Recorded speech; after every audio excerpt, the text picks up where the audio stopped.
Hey guys, it's Game4 and welcome back to episode 14 of our Leeds United career. Now today we're in the January transfer window and basically I'm going to hopefully try and sign a few players. It's going to be tough though on that sort of budget. I don't have a lot of movement really, and then potentially getting some loan players or maybe some pre-contract agreements, but it's very unlikely I can get in anybody particularly decent. But I have listed a few players, in fact just one actually, McDade, and basically just getting rid of him, he's not going to be good enough to get into the team sadly. I've also listed some other players, but these are like really young players that I've listed for loan, so no real players I want to get rid of in particular. Nobody stands out. I was tempted by Stuart Dallas. I don't think I've used him as much as I'd have liked to, and maybe I could get in somebody better, but I think I want to try and keep him in there for the realism.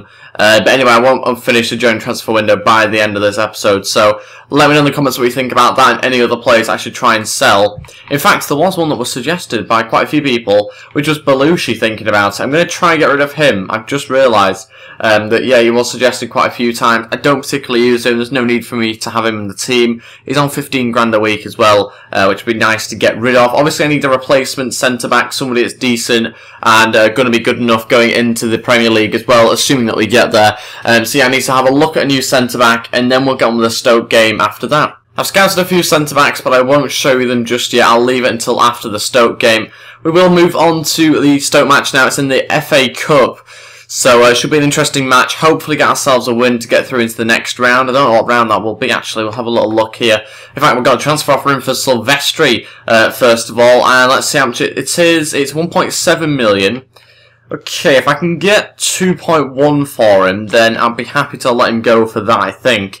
Just because I think in real life, Steve Evans isn't a big fan of Silvestri. He said in a press conference recently that he wants to try and get in a Premier League goalkeeper. Obviously, not a used keeper anyway, like a secondary Premier League keeper, something like that, into the team to challenge Silvestri. So if I can get rid of Silvestri, then I think that'd be quite a good idea in order to get in a better goalkeeper that plays a little bit better and doesn't concede as many. So we do have this game against Stoke now. I don't know what round we are in. It's round 3 actually, so we've got fairly far, but there's a long way to go still. So I'll be back in a second once I've decided on the team. This is the team I've gone with. It's the team you'd probably expect, I suppose, against a team like Stoke. So basically I've put Chris Wood up front, NG in behind him, Taka and Byram out wide, and then Cook and Dele Alli in the middle. Defence is as usual really, because Bamberry's out injured at the moment.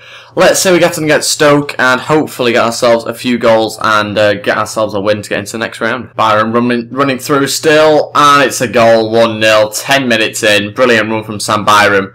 And Stoke City's defence couldn't handle it. Bataka putting a good cross for Wood in the middle. Cuts on his right foot. Chris Wood, okay, maybe not on his right foot, but Jack Butland with a decent save. Eventually I'd like to get Jack Butland, obviously, when we have a bit more money, because I can't afford him currently. But that's a brilliant ball in, and oh my days, we've hit the post from that one. We've looked very good though against Stoke so far. That first goal was probably our first attack though, but it still was a pretty decent one from Sam Byram. Again, just counter-attacking them and finding the back of the net. Byram through to Chris Wood. He's on the ball, still cuts inside. Can he find any space? Still got it, Chris Wood, and it's deflected in. It has gone in. I thought it was going wide at first, but Chris Wood's got us a second goal, 26 minutes in, and that is a brilliant left-footed finish past the goalkeeper. Brilliant little run though from Chris Wood. Cuts inside, gets a little bit of luck, and a big deflection past Jack Butland. 2-0. We've got a free kick just before half-time, 31 yards out. Is it shooting range? I think it might be. Who's our best free kick taker? Lewis Cook. Okay, that's not great considering he's not like great at free kicks. 58 free kick accuracy. Let's just go for it. Can it get past Jack Butland? No, okay, we'll ignore that. And that is it for the first half. Still in the game 2-0. It's kind of died down a little bit towards the end of that first half. We have had plenty of possession. I'm assuming the stats will agree with us there. Let's have a little look what we're on. 50-50. It doesn't feel like it in game, but we have had quite a bit more possession than usual, shall I say. We're going to take Bataka off because he's booked. There's no point in risking him out there when he might potentially get sent off, depending how I feel. And we'll put in Alex Mott just in behind Chris Wood, who will probably come off, to be honest, as well. And we'll bring on Dwight Gale. Hopefully that improves us and makes us a bit more solid going forward. And yeah, we'll see how we go.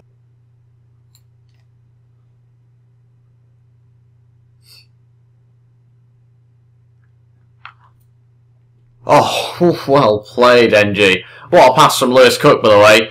Can he finish his own move off? Oh, what a strike, and what a save from Jack Butland. Okay, the next change I'm going to make is to bring on Emil Heskey and take off Dele Alli. That means Alex Moore goes back into centre mid. Heskey in behind Dwight Gale, I think. In fact, no, I'll swap it around. It kind of makes more sense, I believe. But yeah, let's see how we get on now, going into the last 30 minutes. Through to Dwight Gale, and this must be a goal, surely. We're one-on-one with the goalkeeper. Must be just slotted. No, okay. Yep, this is a goal. 3-0, 10 minutes left. And I was getting a bit worried then with the initial save by Jack Butland, but it was straight into Dwight Gale's path. 3-0 now it is, and there's not long left of this match. Charlie Taylor into Dwight Gale, and it's 4. We've finished it off just before half-time. Counter-attacks them from their own free kick. Don't know how that managed to happen, but I think we only had like 2v2, and then suddenly we just seemed to completely dominate them, but we got involved some more players, and Charlie Taylor with the fake shot cuts it back to Dwight Gale, and he slots it past Jack Butland, and it's a 4th for us. An absolute thrashing against Stoke City away, and yeah, we'll certainly take that going into the next round. And that is it for the match. We have won the game 4-0 in the end. So yeah, brilliant results against a Premier League side. And things are looking decent for us. We haven't got unlucky in that match, sorry. In the previous episode we did get unlucky with quite a few of the games where we ended up drawing. But that one looks to be pretty decent. Arsenal beat Oxford United 5-1. That is a big result there, as you'd probably expect against Oxford, but to be fair to them, they did get a goal against Arsenal, which is pretty good. Let's move on to the player drills, and I think I'll be changing them round for this episode, so I'll be back in a second once I've decided on the players that I'll be doing. Okay, these are the 5 players I've gone with. I've kept to the exact same 3 strikers that I've had in most of the other sessions that I've done, but I've just changed the last 2 players. I've got in Baptiste and Taylor as the other 2 players, just because I wanted to try and get him up a little bit. Let's see how we do. Hopefully get some attributes going up in most of the players. NG's gone up, his finishing gone up, which is very good. Same with Dwight Gale, and Taylor's marking went up, so pretty decent there. No overalls going up though, they are kind of like most of them around the halfway mark. Heskey obviously isn't, but most of them are around that halfway point in the overall progressions. Let's see how we're doing with these transfer offers that have come in. I've got another one in for Silvestri, and loads of people want him. Again, we're going to say 2.1 million and you can have him. And let's have a little look at Simon Scuffet as well, actually, who's the potential replacement for Silvestri, depending on how much he costs, obviously. In fact, it'll be 2.2 because I think he might have gone up in value because he's got the most clean sheets, something like that. And Werder Bremen, again, not wanting to pay the amount that I've asked for, but they do seem to be around that sort of region, so I'll counter-offer 2.2, which is more than I counter-offered before, but I think his value's gone up in that one game. Ah, yeah, I didn't really think about that, did I? So I didn't realise that Scuffet is actually out on loan currently, so that is not great. I can't get him until the end of the season, which is probably why I didn't get him at the start of the season, to be honest. But yeah, I'll inquire about him anyway, just kind of see what they say. But we'll have to move I think we'll have to move on to other targets, to be honest. But I'll take a look at some other keepers as well we might be able to afford. Okay, so I've looked at some other keepers. I've started scouting some. I won't show you them again until the scout reports have come back. It's a shame though, because there's a couple of keepers that I like the look of, but they're all out on loan, the decent young ones, so it's a bit of a shame. Again, I'm going to try and look at some pre-contract agreements, but I think that some of the wages are just going to be too high for me as well. Wigan want Marco Silvestri, which isn't great, considering they're one of our rivals, or at least they're in the Championship anyway. So we'll go 2.2, as we have been doing for every other team. And yeah, we will continue to try and find his replacement, potentially. This is unbelievable. Another transfer offer in for him.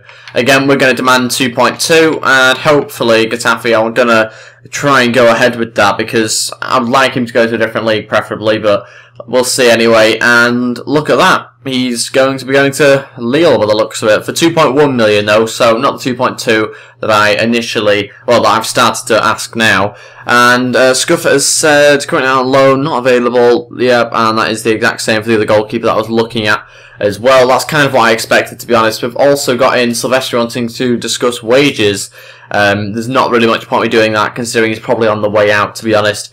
But there is a goalkeeper that I'm looking at who looks very good, and I think if I can get rid of Silvestri for around about 2 million, then I should be able to get in this other keeper who looks really good. Whether I can get him in now, I'm not 100% sure on yet. And we've got another transfer offer him, this time from Sunderland. Oh my god, there's not a team that doesn't want him, is there? I mean, it's unbelievable the amount of interest we've had in him. And again, Hanover come back and they said they're only willing to pay 1.8, We're just going to again go 2.2. That's all I can really do now. And Malaga have matched the 2.1 and will be also going ahead with the deal. So he's either going to Spain or France. So it could be an interesting one. And Werder Bremen have said they're only wanting to pay 2.1. And Wigan have just said they're wanting to pay 2.8, so I'll just reject that one from Wigan. Ideally, I don't want him to go to any rivals anyway. And Werder Bremen will say, if you up it by 100 grand, you can have him. So potentially, he could be going to one of 3 countries at the moment. And he's gone to France. There we go, 1.8 million I've got added onto the transfer budget. I've got a bit of a disaster though. He's sold just as I'm playing Wolves. And our next best keeper is Ross Turnbull, 66 overall.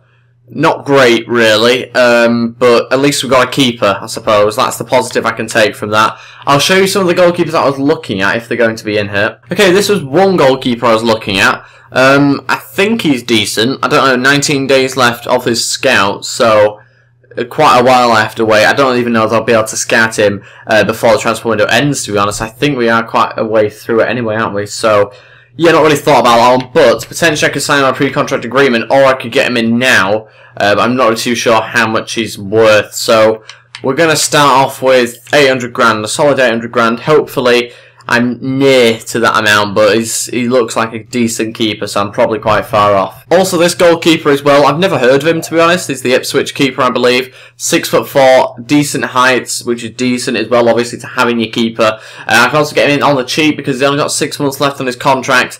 So, again, he potentially might be someone I get in. Again, I've got to wait 13 days, though, so I might have a bit of a wait for a keeper to come back, obviously, the scout report. And Brian Murphy was just one I decided to scout. I don't really know why, to be honest. He might be a potential option if I'm really desperate.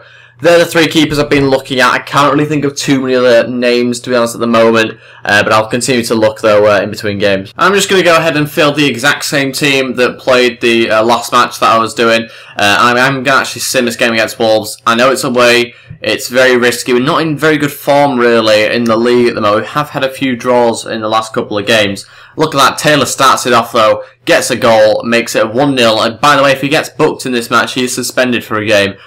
So it's a little bit risky playing him. I'm glad I did now. He got the goal. We are 40 minutes in. Still need to try and get a second if we can into the second half. Murphy comes on, Cook off. They've missed a penalty, which is unlike Wolves and unlike this game, to be honest. Cooper's also got an injury, which means Belushi will have to play the next game, no doubt. And at least they have made the change, but it was 10 minutes later. No way.